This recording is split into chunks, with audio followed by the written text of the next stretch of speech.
Ready to launch by far, I think, one of the most looked forward to task force statements related to digital public infrastructure. And I am pleased to invite on stage members of Task Force 2 who are present here today, led by Mr. Sharad Sharma, Mr. Anirban Sarma. Please approach the dais as I call out your names.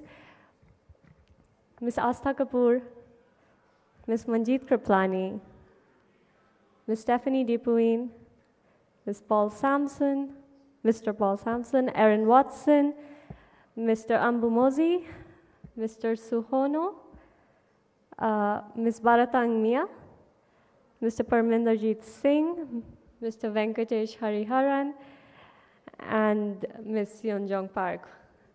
One of the better turnouts from the TF.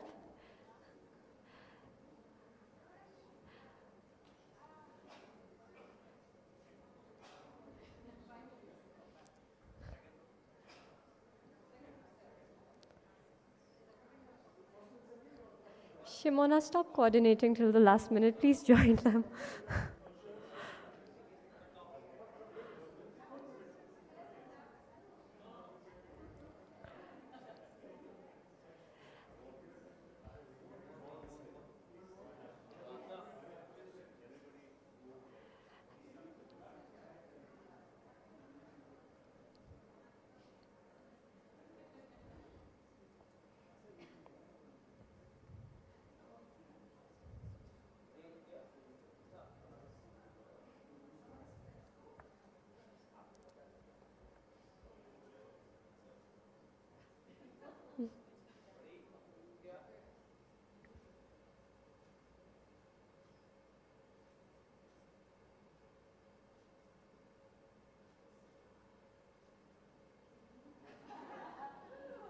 And a round of applause for the members for their hard work throughout the year. Thank you so much. So that brings us to what is the last thematic session of the summit before we go to our special session. Innovation and least affordable, accessible, and inclusive digital public infrastructure. It is at the heart of India's G20 presidency, so it is with great pleasure that I invite the speakers of this panel, Ms. Chada Benmahcene from Algeria, all the way from Algeria, and with a very long travel time. Please join us on stage. Mr. Chintan Vaishnav from Startup 20. He is the chair of Startup 20, and we're very pleased he can be with us here today. Mr. Parminderjeet Singh, Ms. Yunjong Park, and Ms. Astha Kapoor to chair the session.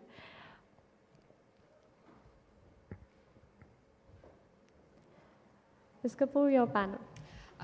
Thank you so much. Thank you so much to everyone, and thanks for having us here.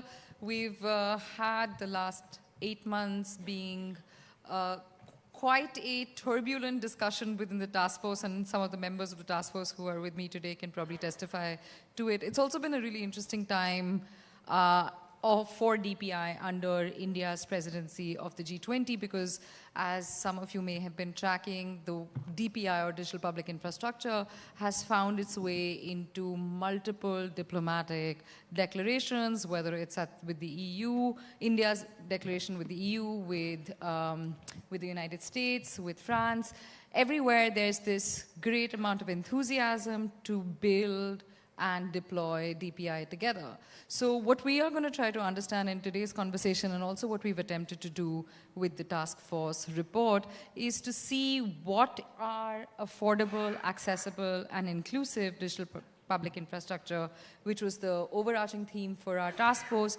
But then also what we talked about was ideas of digital financial inclusion and social protection, and how DPI can instrumentalize that. Interoperability of digital services and standard setting, which is really critical as we think about the idea of collaboration around DPI. And then, of course, digital entrepreneurship, skills, and jobs, because none of this can happen unless we have the capacity and the skills to build some of this out. So I have this fantastic panel, and I'm going to start with Parminder on just sort of take us through this journey over the last 8 months of obviously being in part of the task force, but also what you think has happened as India has journeyed through its DPI narrative and its G20 presidency. Thank you, Asta.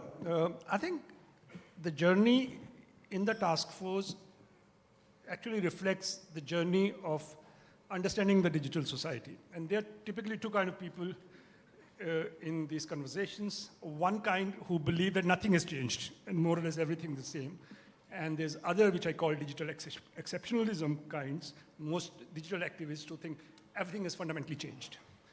And I do believe that we need to look at continuity, which is very important, and also know things have fundamentally changed. And even in our task force, I remember there were people coming from both backgrounds. And there were pushes, therefore, well, it's just the way it was, and others say, no, things have changed. And I think what during these months have occurred is that people normally agree that digital infrastructure, digital public infrastructure, is a thing. Nobody is against industrial infrastructure. Right? There's no discussion, are you for industrial infrastructure or against industrial infrastructure, right? So more or less, there is some sense of calm or agreement that like in industrial society, there were certain infrastructures. In the digital society, also there is something called infrastructure, and then the discussion starts, what would be infrastructure, and if it is that infrastructure, what kind of governmental interventions are needed, how deep, how would you govern? And just last point, this was the continuity point. Like, there were roads, there were bridges, banks as infrastructure. Now we have payment systems, data exchange systems, interconnectivity systems as infrastructures. But there's also a difference. And quickly I'll point out to 2-3 issues. Actually, a whole paper can be written on it. Now, unlike industrial infrastructure, digital infrastructure can come and disappear very quickly. Now, you make a road, the road is there forever, right? You trust there is reliability, there is certitude that there's a road. But DPIs can be there or not there. And then the social nexus of the DPI with the social economic activity it influences or changes is very deep. And that raises different kind of governance questions which may not have existed in the industrial infrastructure. And I'll stop here. Yeah. Thanks so much, Parminder. And that's a nice sort of segue into YJ, because I think what Parminder is saying is that we need to figure out whether if it looks like a DPI, walks like a DPI, is it a DPI question. And I know that Korea has been doing a lot of fantastic work on the digital government platform, which again looks like a DPI. Yeah. And would love to understand how, obviously in your journey as a task force member, but also as you've been observing the India narrative, how do you think we can build those pathways for collaboration where two countries are doing similar but things differently in some ways? Yes. When I was involved with this like a task force, many of us, we've been focusing on the digital public infrastructure too closely. So I think I missed the timing to bring this Korea's experiment on the digital platform government, which actually has a very similar philosophy like digital public infrastructure. So this concept has been there for a while, but this concept has been more specific under the current administration. The President Yoon Suk-yeol kind of announced this will be our very strategic move for the future of Korea. And so when he said that, when he kind of like introduced the roadmap for digital platform government for Korea, what he said was a very striking comment that we may not really know the role of government when this platform government is completely mature. So probably everything would be run by AI-based, cloud-based kind of the processing. So a lot of policy making would be based on those data-driven environment. Then what would be the role of government? So even though we may not know whether there will still role for the substantial role for the government, he emphasizes it's very critical and for us to push it forward. So like the DPI, because as far as I understand DPI, you have a very open platform, the open API. You invite the private sector together with the startup, everybody, and encourage them to use open government data and to explore the different business models which can benefit not only the digital public services like the government, but also the citizens themselves. And so that's the exact concept. But one concept which has been more emphasized is the role of citizens in this whole design. So the government is proactively reaching out to the citizens and those civil society groups or academics. If you have any ideas, if you have any opinions about which service should be included, this digital platform government, you are welcome to do so. So we have this kind of consultation process with the citizens, and the target timeline for the government to bring the new platform is by 27. So 27, they really wanted to bring a lot of services in this digital platform. But we start to introduce some outcome of the product from sometime next year. So some of those services can be available even from next year. So in that sense, the DPI of this India's initiative, and then the DPZ, the Digital Platform Governments of Korea's initiative, can be very aligned. That's really helpful. And especially as we think about collaboration between countries, but also across different sectors. And I'll come to you, Chintan, because I know you've been working on Startup 20, and what we think of as DPI is critical as public infrastructure with private innovation, and that's also what's worked in the Indian context. And I guess as we've been talking is that there's maybe a level of trust that we need to think about when it comes to DPI, because they're still fairly new and countries are experimenting with it. And for startups to be able to lean into the idea of the DPI, we need to think about how we communicate that trustworthiness so startups can come and innovate with DPI. And I just wanted to get your thoughts on because a lot of the conversation is about DPI will help address the monopolies of big tech, but we have to get startups involved. What does the DPI ecosystem need to do for that? Yes, so I think one of the dimensions of the DPIs that we didn't really expect to discuss as much in Startup 20, but we ended up discussing a lot. Well, first of all, the idea of Startup 20 was like any G20 groups is what can you do as 20 that you can't do as one, right? So in Startup 20, that idea was how do you make startups integral to the global economic discourse? And incidentally, the startups that are most ready to be amenable to a global economic discourse are the digital startups, because the physical startups, or the material-oriented startups, there's a lot of heterogeneity. Different countries are at different places, but digital are able to go across much more easily. So they became very important to this conversation. Now, one of the very striking things about the digital public infrastructure, what it has done, which we have been very silent about, not by intention, but just because we haven't really paid attention to it, is that one of the key metrics startups live for markets, not for anything else, right?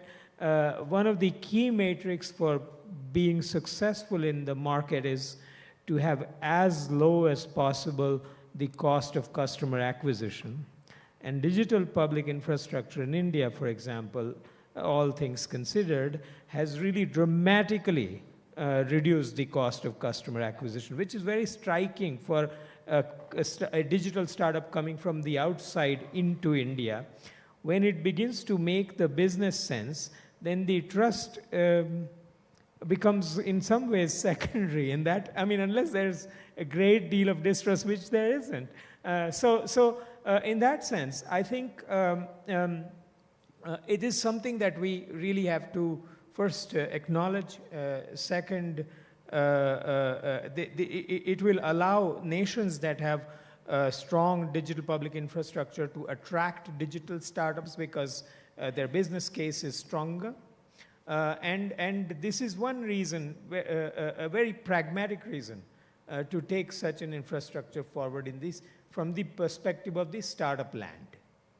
Let me stop there. No, thanks so much for that. And Chada, to you, I know that you've been doing a lot of work with marginalized groups, particularly thinking about women and getting them into the digital sphere. And also what we're trying to talk about when we talk about DPI is that it does, to also the point that Chintan made, is maybe democratize some access and make certain systems available to citizens, makes them, as Vijay said, build for efficiency, build for inclusion. And just from your perspective, where do you think in the broader LMIC or low and middle income countries context, do DPIs fit into that idea of citizen inclusion? Sure, absolutely. I think this is important. I'll link it basically with your previous question actually regarding startups and how can they actually really get into the global, I would say, collaboration in that aspect. By definition, again, also, if we're talking about digital startups, we're talking about digital scale and growth, right? One of the main, I would say, criteria for having actually a startup in the digital sphere is actually you have this accelerated growth in terms of users and in terms basically of people who are using your digital products. And in order to do that, what you need is basically some kind of user empathy. The user empathy is even actually one of the many hypotheses that we have in the user experiences and designing the user experience of the digital product the way it is. And nowadays, what we're seeing more thoughtfulness around is around basically having this user across all different genders, across all different also inclusiveness in terms of financial inclusiveness also. We want to make sure that the cost of, as you mentioned, the cost of the internet, the cost of basically making sure for the phones also, are we having basically the real needed penetration in that aspect for phone users, and are we only building for phone users or laptop users and so on and so forth. Today in this world in 2023, we're still only having 64% penetration of the internet across the world. And this is something that we need to have more governments, more infrastructure, digital infrastructure towards it, more companies to work on making sure that we have the needs set as in digital infrastructure to enable these basically innovators as startups to come in and build for inclusiveness. Building for inclusiveness in itself is something that needs to have this infrastructure in place to make sure that we are working together and making basically this empathy from a digital perspective in place as well. No, that makes sense, because it seems like we're in a little bit of a chicken and egg situation, which is that we have to build the DPI to get adoption, and then to get adoption, we need to have the DPI. But I wanted to shift gears a little bit and really focus on what G20 can do, because what we've heard so far is that there are different definitions, there are different perspectives, countries are doing their own sets of tasks around digital public infrastructure, however you might define it.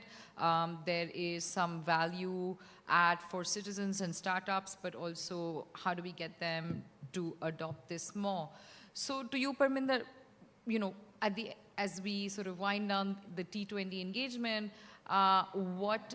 two questions on that, and is what can G20 do as the presidency moves to Brazil? Because we also know that Brazil has the PIX, which is a version of a DPI as well.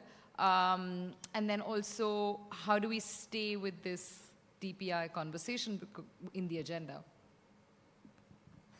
There are two questions or one? Yeah. What can G20 do, and how do we stay on the agenda with DPI? How we keep it in the agenda? Yeah. Yeah, okay, I think a big part has been done by India. I mean, India is very early ages. At times, nobody a few months back or 2 years back knew what is DPI, and India showed what is DPI, right? Aadhaar is DPI, UPI is DPI. That's a good thing. People make sense of things when they see things. But after they have seen it, you have to theorize it. And there are two ways to tell what a car is. One is to show cars on the street and say, these are the cars. And other is to give a definition of something, and people can go around and see if that fits that description, that's a car. So we reached that stage, I think, when India has familiarized people, including through this G20 process, many of them would have probably first time heard the name digital public infrastructure, and I'm assured a big number has. But now they've learned by seeing this is a DPI. We are at that stage, and two things need to be done. And I think India needs to perform a little better on that. Having given great examples, which is pioneering and is the best work anybody could have done, now we need to theorize it, give definitions of what would be DPI. As you were seeing, somebody can then recognize if it talks like DPI and walks like DPI, then they can start calling it a DPI. And if you really go around, and you probably in Venezuela or in Mozambique or Philippines, you actually find things, and you can actually tell them, you know, this thing looks like a DPI. So one, theorize it, and then include global examples, because you have this big bucket of global examples, well theorized, and then people start looking at it as, well, like as I was saying, in industrial age, infrastructure was necessary. We do need infrastructure, people are doing it. If it is well theorized, then there is a certain certitude and reliability about it. Now, why certitude and reliability is needed is both sides. The business needs it and society needs it. Actually, people say businesses are against rules. They're not so much against rules as they are against non-reliability. What would happen tomorrow vis-a-vis what is today? And if they get certitude and reliability in rules, then they're fine. And we know this code is law and architecture is policy. And DPIs become a law, you know. It configures what you can do or cannot do, and then it becomes a coercive force doing it. They need to know that what is being offered today would still be the same in 5 years, and they can make their business practices like that. Or it will evolve in a relatively recognizable form. So business needs it, but society also needs it, because when we make a techno-structure, we lock inequities, we lock possibilities, we lock things. Some engineer sitting in a room who did it without having understood what are the socio-economic dimensions of it. So I think we have to socialize it a lot. And that's a G20 function for you. Yes, that's G20 function, and I'm going to come to the end that to do that, it has to evolve principles. I'm writing a paper on which we have identified 10 principles. First, recognize what would be a DPI. Second, recognize what level of interventions are needed in DPI. Then be sure that you decentralize from the start. Like that, you develop a principle and actually go forward beyond it.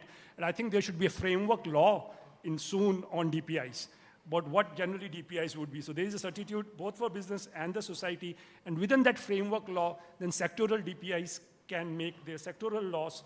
And I think law is needed now, because law provides certainty both to the business and to the social economic considerations which we are talking about. I think that probably answers. To Brazil, I think we take from the more practical towards a better theorization and more globally inclusive model. And by the time we reach South Africa, the IPSA, Troika, we probably have a very good thing called DPIs as an essential need of our digital societies, both for the sake of equity, but also to check the big tech thing. Thank you. No, perfect. Thanks so much. And sorry, you wanted to comment? Yeah, I just wanted to comment maybe on this in terms of the law and the businesses. I can speak of the businesses since basically we deal with a lot with entrepreneurs and we kind of actually raise them. Entrepreneurs really, and it's true, sometimes what you wanted to say basically in terms of businesses are against the law is not much that, but the innovation, they say the innovation is sometimes in places where there is no real regulation yet or there is no law yet. That's true, the innovation can start there.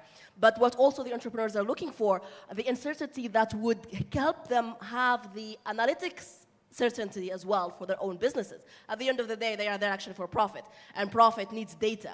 And for you to have relevant data, you need to be able to do those predictions that you want to do for future. And that only comes with certain rules and certain regulations in place that you know these will have the guidelines for your analytics that actually, oh yes, now I am certain that this prediction is actually in place. I have a profit plan, and I have so on and so forth. So this is my scale growth, or this is my growth plan, and so on and so forth. So for businesses, it's true that innovation starts where there is no regulation yet, but for this innovation to continue and to be basically really on a continuous manner, then this only happens where actually regulation is there and law is there.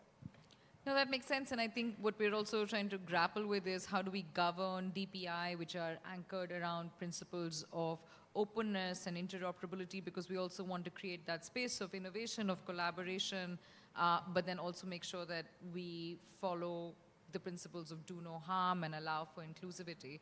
But to you, Vaiti, I think what Parminder is talking about is like a consensus-driven framework for what DPIs are. But like we were just talking about, Korea and several other countries have their own versions of what DPI is. Does that, like this broader consensus, does that allow for space for country-level innovation and collaboration, or would that get subsumed if there was a G20 level consensus? Well, as I kind of understand, and probably a lot of you understand this DPI and the concept of DPZ, which I introduced, this is e-government. That means it's more like the national setting. You design all those services according to your demands, according to your kind of like the citizens' request. So the versions of this DPI can be, varying. And so it would be a little bit inappropriate to build too much consensus. I think every country requires to build the DPI. That's for sure. And however, the details of DPI might be different. And so for countries, maybe they can, share their knowledge, how they can design their version of DPIs among the G20 member states, and they can be very valuable. And as you said, and some of the countries, they can kind of exchange bilateral collaboration or whatever kind of the strategic working relationship. I think both India, also Korea, kind of targeting the same goals.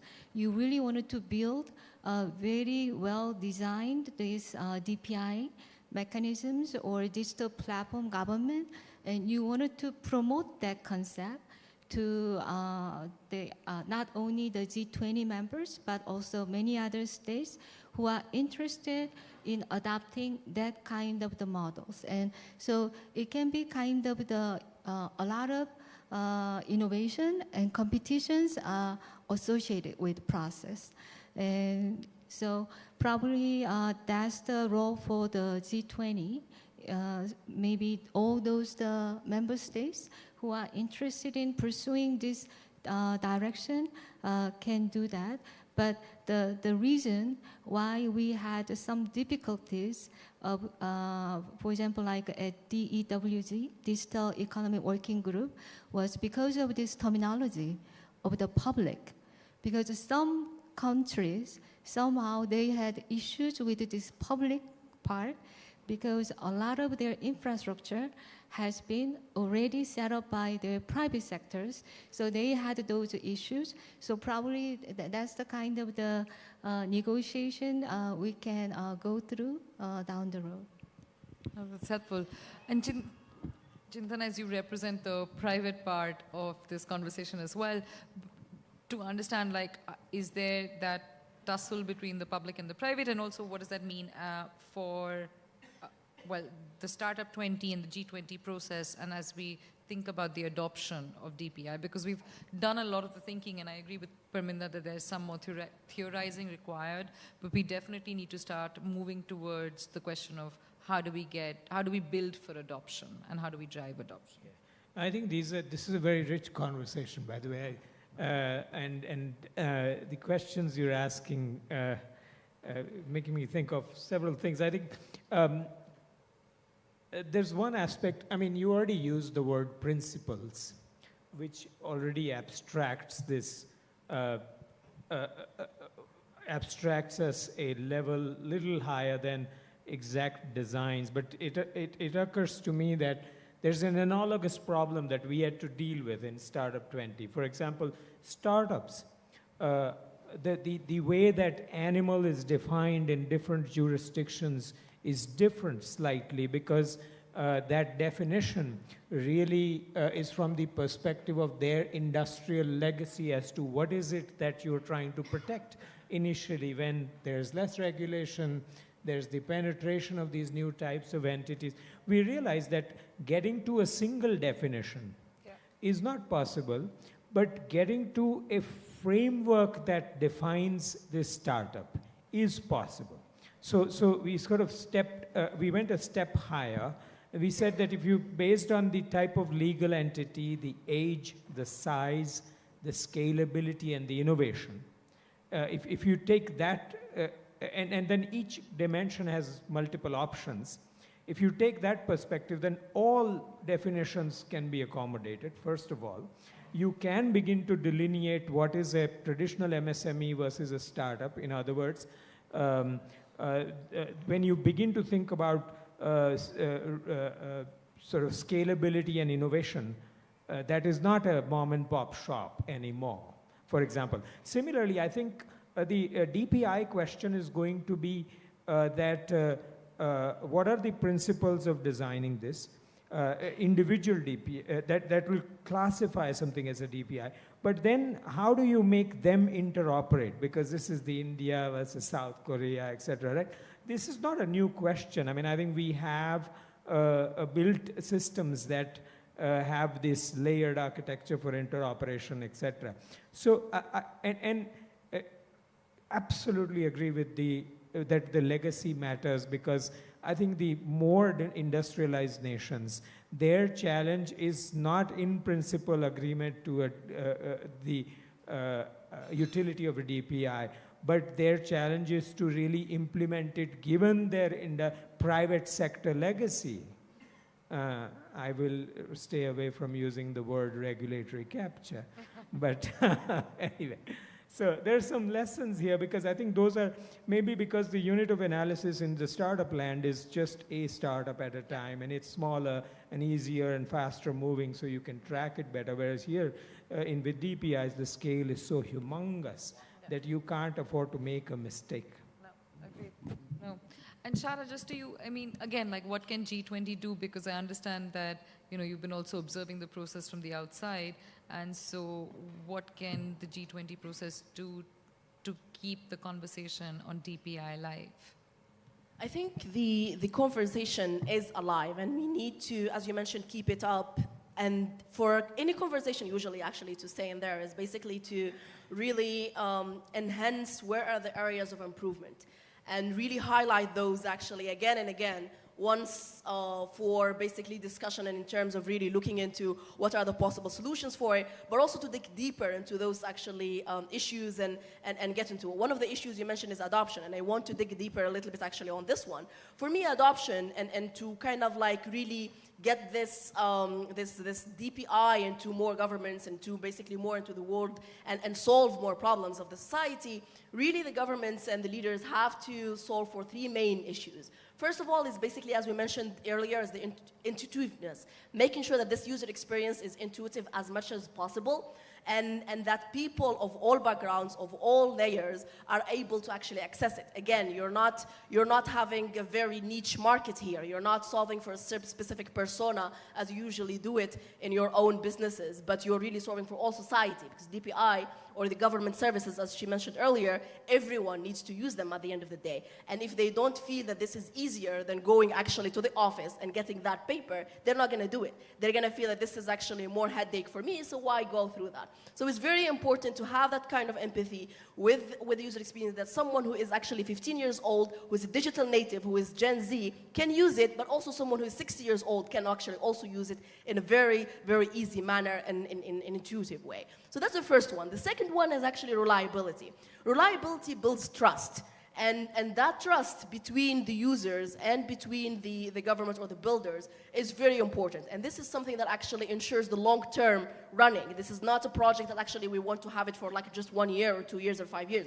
This is a long-term project that's actually revolving the nation, and it's really pushing not just only the digital aspect of the digital economy, but the whole thriveness of the world actually in that aspect, which will also enable the South-South collaboration, other collaboration, as we mentioned. So it's important to have this reliability, both technically and non-technically, in terms of what the user is looking for. Is there the context that the user is looking for, the timeless basically of when exactly to launch this and how to launch it.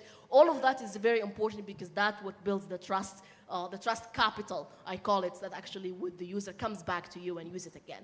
The third point, and which maybe actually is related to the first as well, is to make sure that this DPI and this portal in itself is actually something that is widely interoperable. What this means that multiple and different aspects can actually integrate to it and can make sure.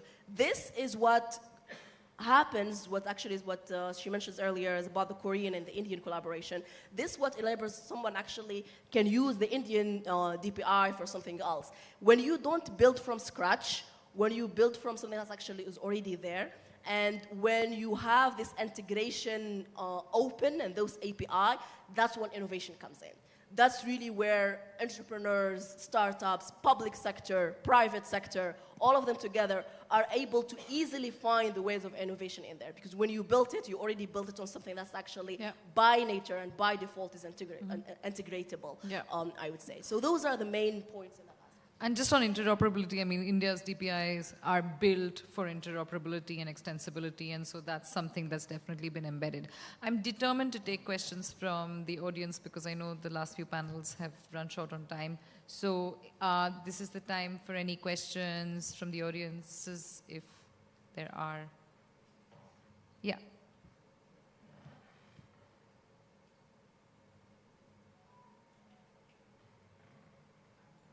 Can you address like who the question is for as well?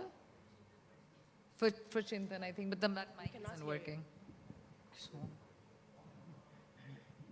So, can you request the central government, like, can they hold an annual meet for the startups, for the emerging startups inside the nation itself, just like an exhibition, and so that those youths can represent in the startup 20s. So the selected youths, they can perform in the global platforms. So can you request the central government to host, like every month they can host in some state and they can pick up, and then annually in center, then they can send to the startup 20 or Y20, something like that. If you can put a DPI spin to that question, I'd appreciate it. There's a layered architecture here also.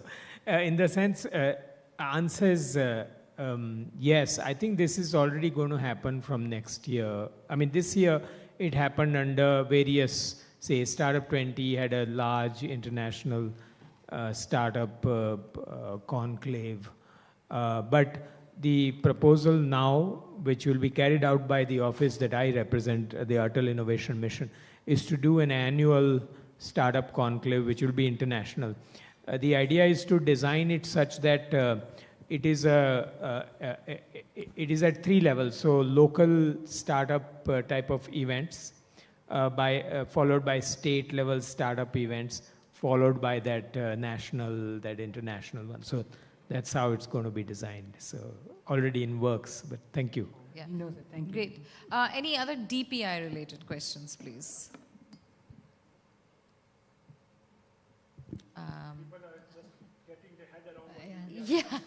Yeah. Yes, go ahead. Yeah, thank you very much for the rich discussion. My name is Wolf Reiners. I work for the German Institute of Development and Sustainability. We also hosted an associated event 2 days ago on digital commons. Oh, perfect. And so DPI was at the heart of our discussion there as well. And I would like to direct a question to actually all task force members to elaborate a little bit on your discussions relating data flows. So free flow of data, maybe also data localization in respect to also previous discussion with geopolitical aspirations and so on.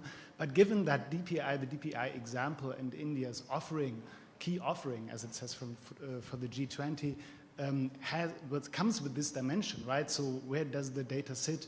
How is it governed? And what role can the G20 play in this context? I would be very interested in that. Thank you. Oh, thank you. Great question, Parminder. I can answer it in very short, that almost all digital trade discussions globally, including at G20, stop because of that question and do not proceed year after year after year. And since you want to put that question to this DPI panel, I think it's tricky affair. I'd rather avoid going into it. But as Asta knows, I love to talk about it, by the way. But I'll pass it on. YJ, would you dare to come in on that tricky question? Yes, I think so. By design, this DPI or DPZ, the data will be localized. So I think but if those the countries who agree to have interoperable kind of the connections, they should have some kind of the understanding or agreement how they will allow those data can flow.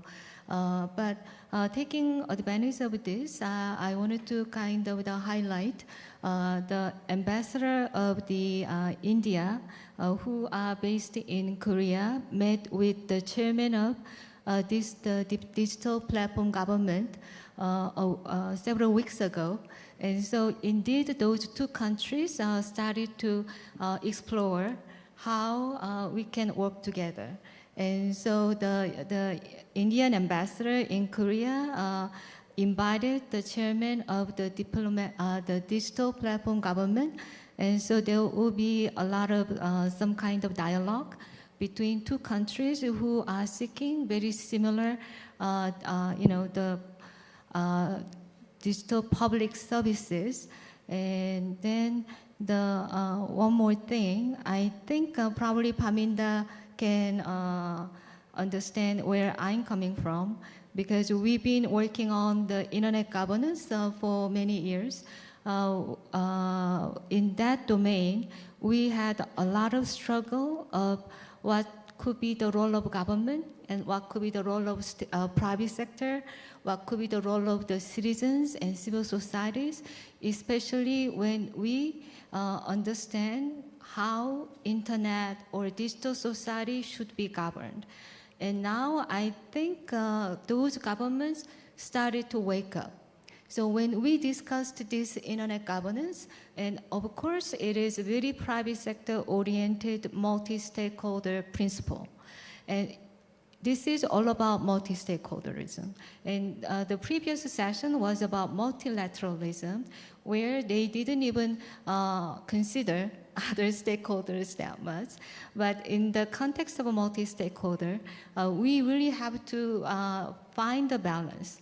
But so when we talk about this internet governance, it was very private sector oriented multi-stakeholderism. So now, as the Sharma was warning us, this disruptive technology called as AI is coming to us. And so when AI is coming to our society, I hope our government should be more aware about this kind of the threats. And now governments in many places, like including G20, they now understand this role of the digital public services and then digital platform government, where they recognize the role of a private sector, the role of the citizens, who should be also the decision-making stakeholders. So in that sense, I think we are in a very right momentum for us to head toward a very balanced the new technology society. Right. Those sounded like closing comments. So I'm going to give all the other three panelists 30 seconds because I'll take the last 30 myself. Start, Parminder, with you. I can start. I think in 30 seconds is difficult, but I think we have to also address the elephant in the room of DPIs, which is the state interface with the society. And I actually really say, and this is very controversial, that as society gets digitized, the state has less and less points of intervention. And I actually look at it in a positive sense that DPIs do give points of intervention into the society. But that should not be some erratic, just I decided today to do it, and therefore it should be legally supported. Right. It should be based by law. But however, the other side of it, of course, is an authoritarian state. So we need to figure out that balance, that we use DPIs for actual regulation in a proper manner, but just don't go overboard with it. And that part of the DPI is important. Chada? For me, my last statement would be that it's very important and vital for the governments basically to build those DPIs with the user in mind. And when we say the user in mind, is the society with all the genders, the society with all the backgrounds, with all financial basically inclusiveness as well, making sure that this DPI is accessible in multiple platforms, making this DPI is intuitive and is very easy to use so that actually the government services are now really the way actually to go and the really way to ease the problems and a way to close this gap that actually we're showing also in gender equality. For me, it would be that digital public goods infrastructure will be a reality in the future for all nations. Which form they come into is their legacy will decide that. But I think one part of this story that is not getting explored as much is there's no research on the institutional side of it. Digital architectures are easier to build, but reforming governance, which is the complement to it for the adoption of it, is much harder to do. And the adoption internationally will not scale up that fast unless institutional side of it also gets researched and democratized. Right. So all of this to say that the DPI conversation is very much alive and kicking. Brazil has a tough job ahead of its presidency as it tries to unbundle some of these issues and really drive for adoption. I think what we're hearing is that the role of the G20 is very much to enable, obviously, to instantiate some of this thinking, to mainstream it, but also to see what kind of frameworks we can build, to govern, and to build for inclusion. And then also, of course, how do we do that while allowing for, other approaches and sort of an eclecticism in terms of what DPI is. So thank you so much, and thank you to my panelists.